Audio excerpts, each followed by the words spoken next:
Bonjour à tous. Je propose qu'on commence par prier. Seigneur mon Dieu, tu connais chaque cœur ici. Tu connais chaque personne. Tu sais ce que chacun vit à l'instant même, ce que chacun a vécu ce matin au réveil, hier soir. Tu connais les cœurs. Tu sais ceux qui ont pleuré, ceux qui se sont réjouis. Tu connais les drames, tu connais les joies. Tu connais les personnes fatiguées, Seigneur. Tu connais les personnes en forme. Et Seigneur, nous sommes tous devant toi maintenant et nous voulons être à ton écoute. Nous souhaitons, Seigneur, que ton esprit ouvre nos cœurs pour que nous puissions être remplis de toi, Jésus. Parce que nous sommes conscients que c'est de toi dont nous avons besoin maintenant. Nous avons besoin d'être saturés de toi. Que ce qui nous a fait pleurer cette semaine, ce qui nous a fait nous réjouir, puisse maintenant, Seigneur, être à ton écoute. Que nous mettions notre vie face à toi, face à ta parole, et nous nous laissions inspirer. Aide-nous à être centrés sur toi. Tu connais parfois nos difficultés de concentration, nos préoccupations. Et Seigneur, si maintenant tu n'agis pas dans nos cœurs, par ton esprit, alors nous retiendrons peu de choses. Et nous avons tellement besoin de plus de toi. En cette nouvelle année, Seigneur, nous avons besoin que tu remplisses nos cœurs. Que nos cœurs soient remplis de toi pour que nous puissions remplir le monde de ta parole, de ton enseignement, de ton amour. Et ce matin, nous pensons à ceux qui ne sont pas là, que tu puisses les visiter, les bénir, parler à leur cœur, les inspirer à lire, ouvrir ta parole pour se laisser remplir de ton merveilleux évangile, Père. Bénis les enfants là où ils sont, qu'ils soient aussi enseignés de ta parole et de ton évangile. Nous te remercions pour le privilège d'être ensemble maintenant. Nous mesurons la joie et le privilège d'être rassemblés ensemble pour t'adorer, librement, sans craindre pour notre vie et pour notre santé, Père. Gloire à toi. Et c'est notre prière en ton nom, Jésus. Amen. Il y a près d'une décennie, avec mon épouse et mon fils, on a eu la joie d'implanter une église. Et tout cela a commencé par une semaine d'évangélisation avec une équipe que nous avions montée pendant des mois dans la prière et des invités qui sont venus pour parler de Jésus dans la ville. Nous avons rencontré des gens de tous niveaux sociaux, des SDF, des gens établis dans la société. Nous avions été surpris de voir le nombre de personnes qui étaient ouvertes à entendre parler de l'Évangile. Et à la fin de cette semaine, nous avions à cœur de présenter le projet à nos contacts. Et nous attendions à pas grand-chose avec l'équipe. Et on était tous unis, heureux, tout était très positif. On s'est dit, si 30 personnes, le chef de mission nous a dit, si 30 personnes sont là, réjouissez-vous. Je me suis dit, si 50 personnes sont là, ça sera encore mieux. Puis nous étions une centaine, sans compter les enfants, c'était rempli. Et nous sommes réjouis, je me suis réjoui, et j'étais heureux, je regardais mon équipe, et j'étais satisfait.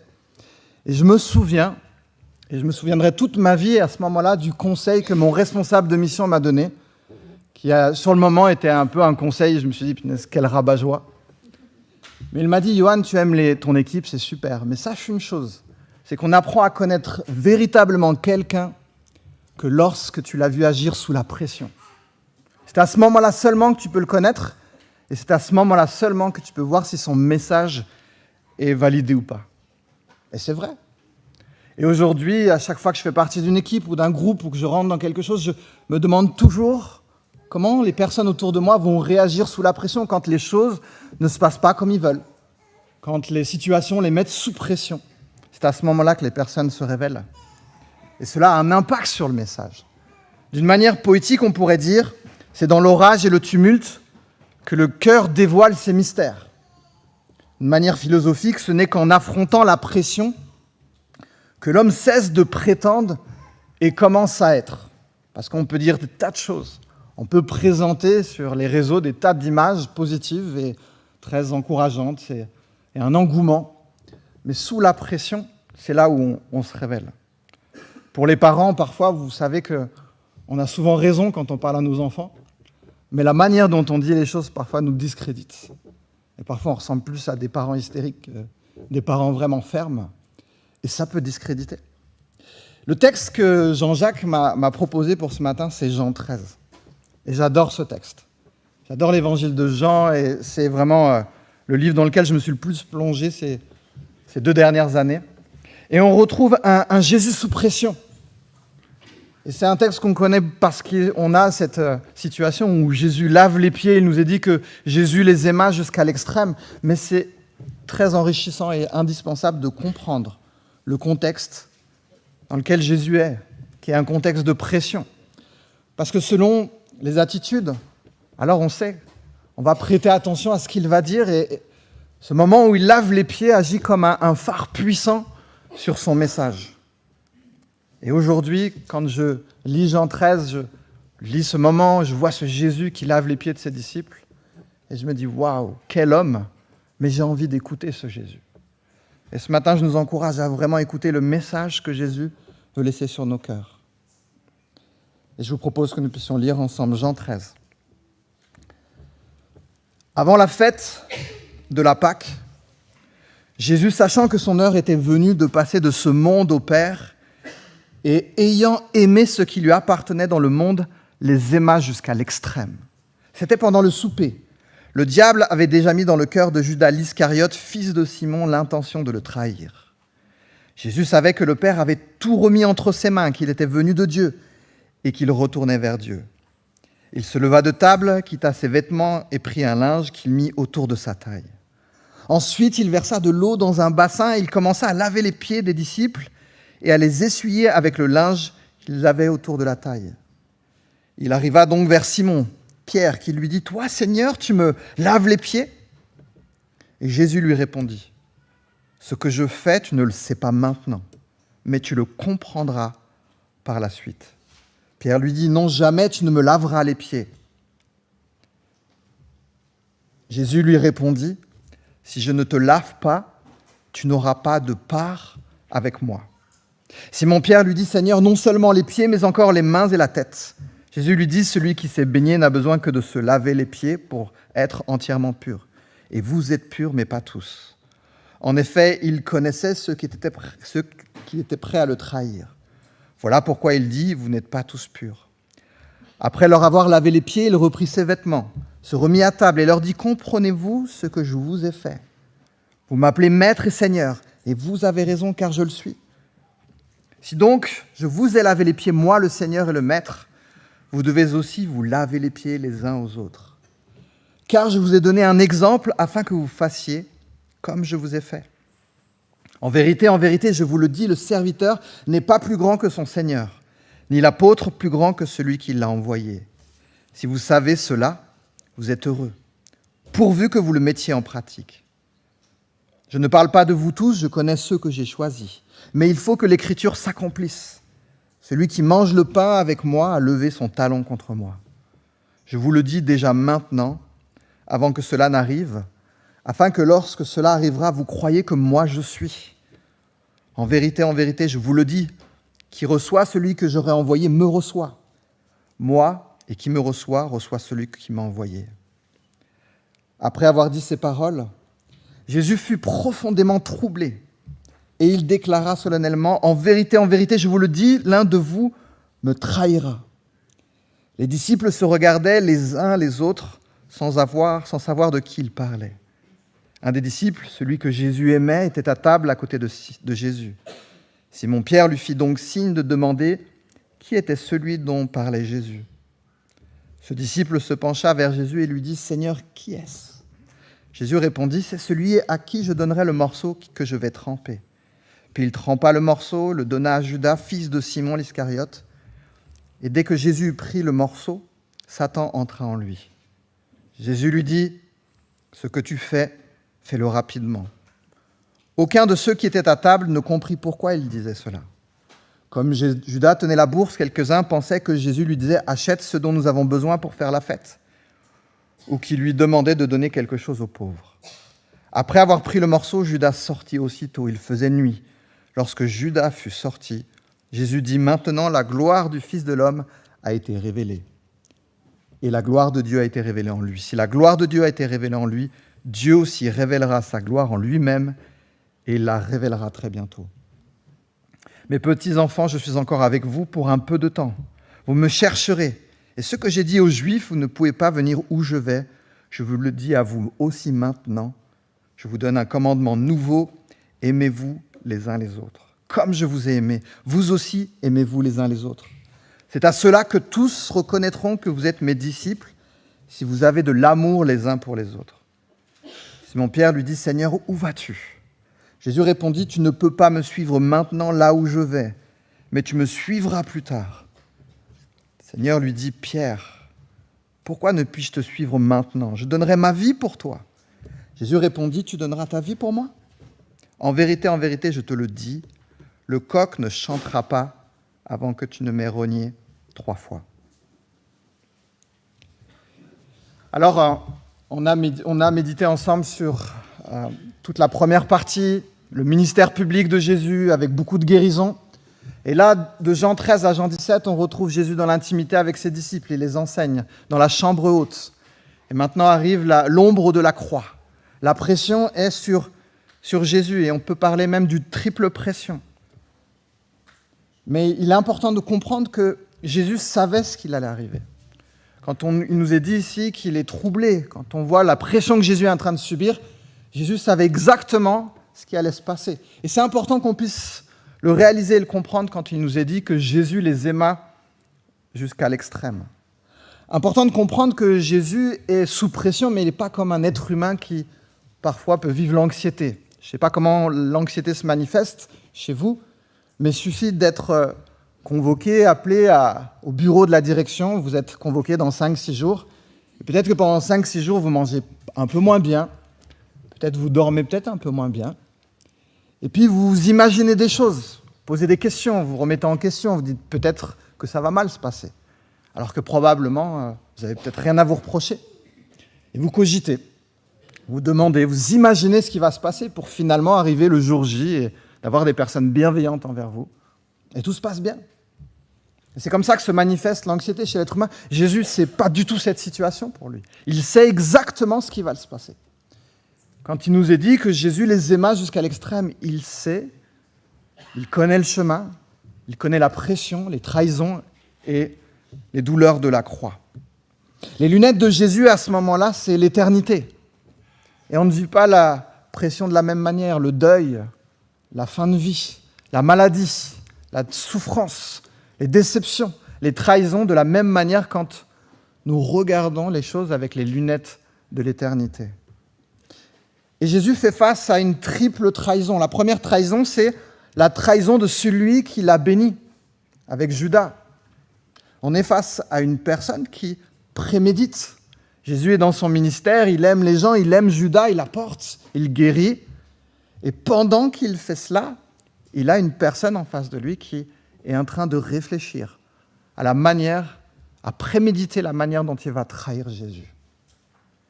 Jésus est face à une personne qui lui rend le mal alors qu'il fait le bien. Première trahison, mais ce n'est pas la plus grande. La deuxième trahison, c'est celle de Pierre. C'est ce que mon fils appelle un gars sûr. Mon fils, quand je lui demande c'est qui tes amis, il me dit le gars sur qui je peux compter, c'est mon pote Lucas, c'est mon gars sûr. Et Pierre, c'est son gars sûr. Et quand on dit que Pierre a renié 3 fois Jésus, la Bible n'est pas en train de nous dire regardez à quel point Pierre est lâche. Moi, je pense que Pierre était sûrement le plus courageux de la bande. Celui qui est prêt à prendre l'épée et trancher l'oreille, défendre. Mais ce que la Bible nous dit ici, c'est que, en mettant en lumière que Pierre va renier Jésus 3 fois, Jésus, il est seul. Il n'a aucun être humain. Aucun être humain maintenant ne peut intervenir pour soutenir Jésus. Jésus, sous cette pression de la trahison d'un gars sûr, de la trahison d'un gars qu'on a béni. Mais ce n'est pas la plus grande pression que Jésus subit encore ici. Jésus, il s'apprête maintenant à aller à la croix et il le sait. Et quand Jésus les aime jusqu'à l'extrême, il sait qu'il s'approche de la croix à chaque seconde, chaque minute. Et on sait la croix, vous connaissez, pour la plupart, l'humiliation. Un homme normal, un être humain, n'allait pas à la croix. Il y avait d'autres morts pour les gens normaux. Il y avait les terroristes, les gens de mauvaise vie, les presque animaux se faisaient crucifier, mais pas les gens normaux, pas les gens respectables, pas les humains. Et Jésus s'apprête à être dans cette humiliation. Il y a la douleur de la croix aussi, les plus grosses douleurs, une torture interminable que Jésus s'apprête à vivre, mais ce n'est pas la plus grande pression que Jésus subit ici.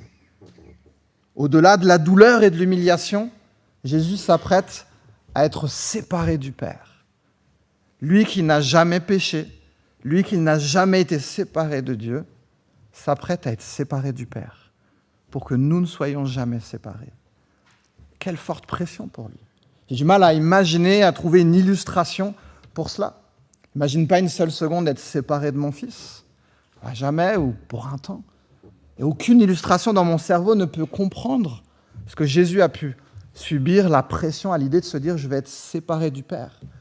Tout ce que je fais jusqu'à maintenant, je le vois fait par le Père. Et cette relation parfaite et intime, Jésus s'apprête maintenant à être séparé un temps du Père pour que jamais nous soyons séparés. Alors, je disais en préambule, en introduction, que la manière dont nous réagissons valide ou invalide un message que l'on donne. Et là, maintenant, quand je vois ce Jésus qui a décidé de les aimer jusqu'à l'extrême, alors j'ai envie de faire focus sur ce que Jésus va faire là maintenant. Et quand on prêche sur Jean 13, on est tenté de faire focus sur le lavement des pieds, même tenté à la suite, j'ai déjà vu, où on prend un seau et on décide de se laver les pieds les uns aux autres. Et c'est vrai, le texte le dit, on est appelé à aimer notre prochain comme Jésus a aimé. Mais ce texte, en vérité, il agit comme un spot, un phare qui pointe sur ce que Jésus va dire maintenant, sur l'enseignement de Jésus, sur son message. Et il dit, les disciples vont le comprendre par la suite. Et nous, on a la chance d'être de notre côté, d'avoir cette révélation où on peut s'émerveiller devant le message de l'Évangile. Et Jésus les aima jusqu'à l'extrême. Il décide de laver les pieds de ses disciples, chose qui était faite par des petits serviteurs, des esclaves. Quand on recevait une personne, c'était bienséant de lui laver les pieds. Il passait des journées, des semaines à marcher dans la poussière et on lavait les pieds des personnes qui venaient chez nous. Et Jésus le fait lui-même. Et le roi par qui tout se tient, quitte ses vêtements et prend un linge. Et il lave les pieds de ses disciples avant de leur donner un enseignement tellement fort. Et le message que Jésus donne, c'est le vrai message de ce texte. C'est la centralité de ce texte, c'est ce qu'il dit à Pierre. Si je ne te rends pas pur, tu n'as pas de part avec moi. Si je ne te purifie pas, tu ne peux pas vivre une vie chrétienne. Si je n'interviens pas dans ta vie, alors tu ne peux rien. Et cela, ils vont le comprendre par la suite. Il n'y a pas de part si Jésus ne rend pur. Romains 5.1 nous dit que Jésus, pour le chrétien, il nous a déclarés justes. Ce n'est pas quelque chose que nous avons mérité, ce n'est pas quelque chose que nous avons fait tellement de bonnes choses que nous avons mérité d'accéder à Dieu. Mais Jésus, à un moment donné, a décidé de nous déclarer justes par la foi en lui. Rien de nous fasse mériter d'être chrétien. Ce n'est pas parce que je me lève demain matin, que je fais une tonne de bonnes choses, que je peux enfin dire maintenant je vais prier, jeûner, chanter, louer parce que mon cœur est tellement bon que maintenant je mérite de m'approcher de Dieu. Et de la même manière, ce n'est pas parce que je me lève demain matin de mauvaise humeur et découragé, triste, dans l'échec, que j'ai le droit de me dire maintenant je baisse les yeux et je ne vais surtout pas m'approcher de lui. Il n'y a rien de ce que je suis qui me permet d'être chrétien. Et pendant les fêtes, il y avait ce moment où on a parlé de Notre-Dame à la télévision, dans les chaînes d'infos, ça tournait en boucle. Et je me souviens d'avoir entendu un moine interviewé. Et ce jour-là, je me suis dit, mince, il a raté tellement la possibilité de présenter l'Évangile. Et je ne dis pas ça parce qu'il est moine ou catholique ou autre, mais il a dit que, à la question du présentateur, comment rentrer en relation avec le transcendant, avec le plus grand, avec Dieu. Il a dit, pour commencer, je dois vous dire que, tout d'abord, les hommes doivent savoir qu'ils ne seront pas en relation avec Dieu comme un moine peut l'être. Et je me suis dit, mince, il a raté tellement le message essentiel que rien de ce que je puisse être peut me permettre d'être en relation avec le Père, si ce n'est ce que Jésus a accompli. Et finalement, la première œuvre du chrétien est une œuvre de contemplation où j'observe, je regarde, j'admire, Je regarde ces lumières qui sont projetées non pas sur moi et ce que j'accomplis, mais sur ce que Jésus a accompli. Mon cœur à moi est de l'accepter par la foi et de laisser l'œuvre du Saint-Esprit agir en moi pour que ce que Jésus a accompli prenne forme dans ma vie. Comprendre que lui est à l'initiative de tout, qu'il m'a purifié, qu'il a tout accompli. Et c'est cet évangile-là que je veux méditer chaque jour. C'est ça que je veux qu'il me remplisse dans mon quotidien, cet amour pour que je puisse le laisser déborder sur les personnes autour de moi. Alors bien sûr, ce texte nous parle, versets 14, 15, 34, d'aimer comme Jésus nous a aimés. Mais la réalité, c'est que je ne me sens absolument pas capable d'aimer qui que ce soit comme Jésus. Si seulement Jésus remplit mon cœur avant. Je me sens capable d'aimer des personnes que si Jésus me donne la capacité de le faire. La vérité, c'est que si je décide maintenant de laver les pieds de mon frère, je peux lui promettre plein de choses, mais je risque de le décevoir. Si je lave les pieds de mon frère maintenant, ce que je veux lui promettre, c'est que je veux adorer Jésus de tout mon cœur. Je veux apprendre à l'adorer. Je veux lui apprendre à laisser la plus de place sur moi. Je veux mettre la lumière sur lui. Le laisser remplir ma vie, avoir une vie de reconnaissance envers ce que lui a tout accompli. Et à ce moment-là, être capable d'apprendre à mieux t'aimer. Parce que quand je contemple Jésus, j'admire celui qui est. Je mets la lumière sur lui. J'apprends à vivre selon cette culture de l'amour, cette culture du pardon. Jésus m'a tellement aimé, m'a pardonné. Moi, qui je suis pour ne pas pardonner ? Mais cela, je ne suis pas capable de le faire par mes propres forces. J'en suis incapable. Mais maintenant, à travers le fait de te promettre, de te laver les pieds, ce symbole, je veux te témoigner que je veux apprendre à adorer mon roi. Je veux me soumettre à lui et me soumettre à lui quand c'est facile et tout va bien. Dans le succès, c'est facile. Mais quand tout s'écroule, quand tout s'effondre, quand tout s'ébranle jusqu'à ma santé physique ou mentale, apprendre à se soumettre à lui. C'est la meilleure adoration. Que je puisse emprunter le chemin de mon maître. Il a donné sa vie, je veux apprendre à le faire. Il a pardonné, je veux apprendre à pardonner. Peut-être que ce matin, il y a quelqu'un que nous devons pardonner par la force que Dieu donne. Et finalement, je veux témoigner de l'Évangile. Je ne veux pas que les lumières soient sur moi en lavant les pieds des autres, mais je veux que les phares soient braqués sur ce Jésus qui a tout accompli. Et j'aimerais terminer par la réponse que nous pouvons donner, que le monde peut donner au message merveilleux de l'Évangile, au merveilleux message de Jésus. Les disciples, eux, comme je l'ai dit tout à l'heure, ils vont comprendre plus tard. Nous avons la chance d'être là de ce côté et de comprendre l'Évangile, de pouvoir l'appliquer au quotidien, de pouvoir apprendre à le comprendre, et ça nous prendra notre vie entière. Mais plus tard, ils ont compris, ils ont été remplis du Saint-Esprit, et ils ont partagé avec courage l'Évangile. Beaucoup sont morts, dans des morts encore plus atroces que celles de Jésus. Et la tradition nous dit au sujet de Pierre que même il aurait été, c'est une tradition, crucifié la tête à l'envers. Ça, c'est la réponse des disciples. Ils ont changé le monde. Ils ont partagé l'Évangile dans le monde entier. Des personnes qui n'étaient pas de la haute société. La réponse du monde, c'est que la vérité, c'est que la croix est un scandale. Il y a un vrai rejet de la foi dans la France. Dans la même émission où il y avait ce moine, un des chroniqueurs disait que la France est le 4e pays le moins croyant du monde. Il y a un grand nombre d'athées en France. Et la vérité, c'est que je trouve que le pays est fracturé. D'un côté, il y a les non-croyants, ceux qui se disent progressistes, je crois en moi, je choisis d'être ce que j'ai envie. Et puis, il y a des personnes en ce moment qui sont en train de défendre les valeurs, la culture française, la culture chrétienne. Et puis, au milieu, il y a les chrétiens. Et parmi ces personnes qui veulent défendre la culture chrétienne, beaucoup témoignent et disent « Je suis croyant. Non, je ne suis pas croyant, je suis chrétien athée. » C'est un concept très spécial.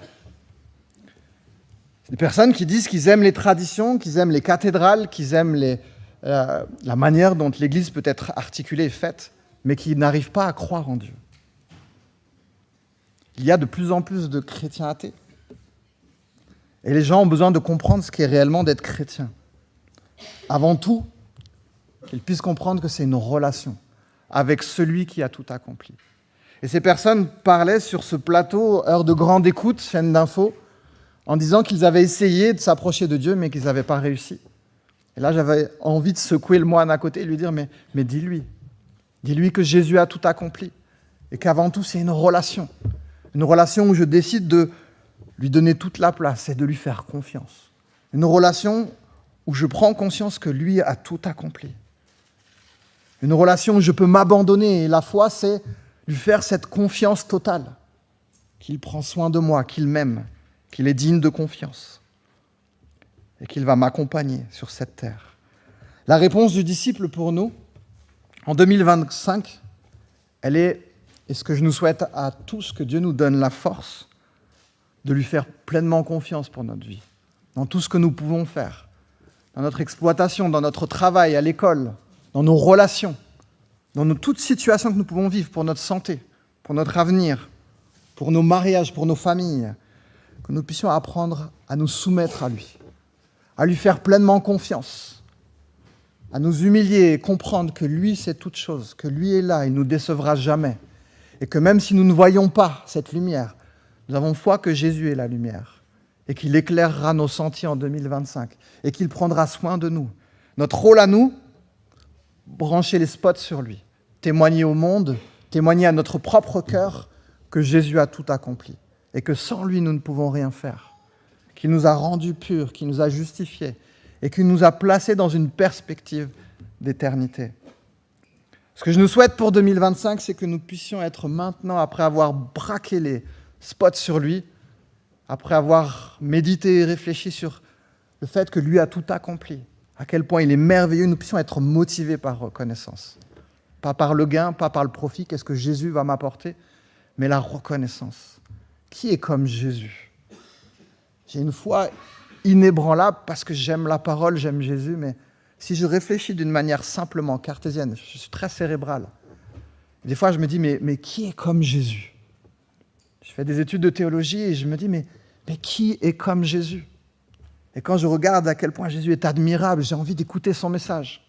J'ai envie de lui faire confiance. Et je veux méditer sur ce qu'il a accompli, sur ce qu'il a fait. Et je veux vivre une vie motivée par la reconnaissance de ce qu'il m'a rendu juste et permis d'envahir ma vie et de la remplir. Je veux méditer avec des outils cette année. Et je veux en revenir constamment à la parole, là où je peux apprendre à connaître Jésus, là où Jésus me révèle le Père. Je veux méditer la Bible en me posant des questions. Qu'est-ce que ce texte m'apprend sur Jésus ? Qu'est-ce que ce texte m'apprend sur moi ? Qu'est-ce que je dois mettre en pratique maintenant ? Et qui a besoin d'entendre parler de cette histoire ? Et je veux méditer sur cela au quotidien. Je veux aussi parler de cette ressource. Certains l'ont peut-être déjà commencé, le lisent. C'est un commentaire, j'ose dire, parce que c'est aussi un livre de méditation sur l'évangile de Marc, écrit par quelqu'un que j'ai vu vivre sous pression, très inspirant, Dominique Angers. Certains ont déjà eu des cours, je pense, de lui. Et moi, j'ai vu cet homme aussi vivre sous pression et constamment regarder et pointer vers Christ. Et ce petit livre, je le lis un peu tous les jours, et il m'aide vraiment à me remplir mon cœur de Jésus. Et je peux que conseiller des bons outils comme ça. Et si vous avez besoin, quoi que ce soit, et que pour certains qui ne connaissent pas, n'hésitez pas à poser des questions. Et que nous puissions aussi, en 2025, simplement partager encore plus. Parfois, on cherche des formules, comment évangéliser, on cherche des formules, comment mieux parler de lui. Et moi, je me dis, le meilleur témoignage, c'est le témoignage de personnes qui sont en admiration devant Jésus, qui contemplent Jésus, qui ont pris l'habitude de braquer les spots, non pas sur eux-mêmes, ni sur un autre homme, mais sur Jésus. Et qui, après avoir admiré, se laissent remplir de Jésus dans l'amour, et qui, après, témoignent de cet évangile. En conclusion, ce matin, Jésus a subi la plus grosse pression qu'il soit, être séparé, pour que jamais je ne sois séparé de Dieu. Et je dois mesurer ce que ça implique pour moi, la valeur de ma foi et de ce que je vis aujourd'hui. Et si je n'ai pas pris cette décision de le suivre, si Jésus n'est pas encore rentré dans ma vie, je dois considérer le fait que Jésus ait fait tout cela pour que l'évangile arrive jusqu'à moi ce matin, pour que je puisse ouvrir mon cœur, que je sois un jeune homme, une personne d'un certain âge. Que Jésus puisse pénétrer au plus profond de mon cœur. Jésus a subi cette pression, de toutes parts, rejeté, trahi, abandonné, mais il n'a jamais dévié de sa mission. Et je peux avoir une pleine assurance que ça, c'est l'ADN du Père. Une pleine assurance que Dieu sera toujours là pour moi et qu'il m'accompagnera jusqu'au dernier souffle. Et Jésus nous a présenté le message de l'Évangile avec force, un Évangile qui doit remplir notre quotidien. Chaque jour, nous renouveler dans cet Évangile. Mais le monde a besoin d'entendre ce merveilleux message, de connaître Dieu. Et quel est le meilleur moyen de connaître Dieu que de connaître celui qui est le roi, qui a quitté ses vêtements, qui a pris un linge et qui a aimé sous la pression les disciples jusqu'à l'extrême et qu'il m'a aimé jusqu'à l'extrême en donnant sa vie à la croix. Que le monde puisse lui aussi contempler ce Jésus au quotidien et se laisser transformer. Je vais terminer par prier.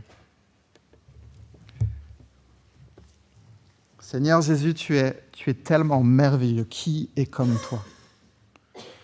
Qui est comme toi sur la terre? Aucun être humain n'a pu vivre une vie par ses propres forces. Est arrivé ne serait-ce que... Qui est comme toi? Tu nous as montré le cœur du Père. Tu nous as montré le cœur de Dieu pour nous.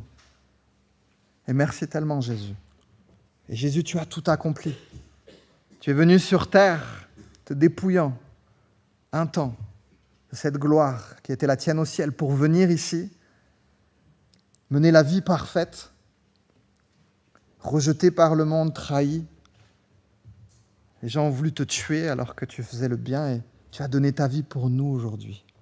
Je te prie que cette œuvre résonne en nous chaque heure. À chaque fois que nous devons prendre de grandes décisions, que ce soit la lumière de ton amour. Que nous puissions grandir en 2025 dans une confiance que tu as tout accompli, Seigneur. Nous pouvons chercher à améliorer notre existence, à nous développer. Mais nous avons tout reçu en toi. Et ça, c'est un mystère que nous devons creuser. Comprendre ce que tu as voulu nous dire, ce que tu as voulu nous laisser dans ce tout accompli. Nous sommes dans ce déjà où nous sommes au bénéfice de ton œuvre et nous attendons avec impatience le pas encore. Ce moment où nous serons auprès de toi au ciel, où tu essuieras toute larme et nous vivrons l'éternité dans ton amour, Seigneur. Aide-nous à avoir soif de cette éternité. Que nous puissions vivre les épreuves, les moments de peine, les moments de douleur à la lumière de l'éternité. Seigneur, aide-nous à vivre une vie où nous braquons les spots non pas sur nous-mêmes, non pas sur un être humain, non pas sur une œuvre de nos mains, mais sur Jésus. Que nous puissions le contempler, l'admirer, nous laisser transformer et le laisser transformer le monde à travers nous, Père. Remplis-nous de toi, parce que Seigneur, sans toi, nous ne pouvons rien faire. Et nous avons tellement besoin de plus de toi. Nous t'aimons, Seigneur. Nous prions que tu puisses bénir le message de l'Évangile, parce que nous voulons aussi le transmettre à notre entourage, mais aussi à nos enfants. Nos enfants de tous âges qui ont besoin, Seigneur, de te connaître. C'est tellement un grand défi pour nous, parents, de transmettre ce message qu'il aille au fond de leur cœur, et nous avons besoin de toi. Te remercions, Seigneur, pour ton amour, ta fidélité, et nous te prions toutes ces choses au nom de Jésus. Amen.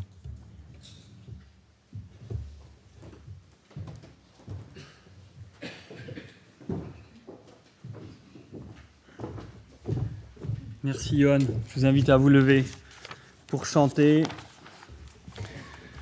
Tu es venu jusqu'à nous.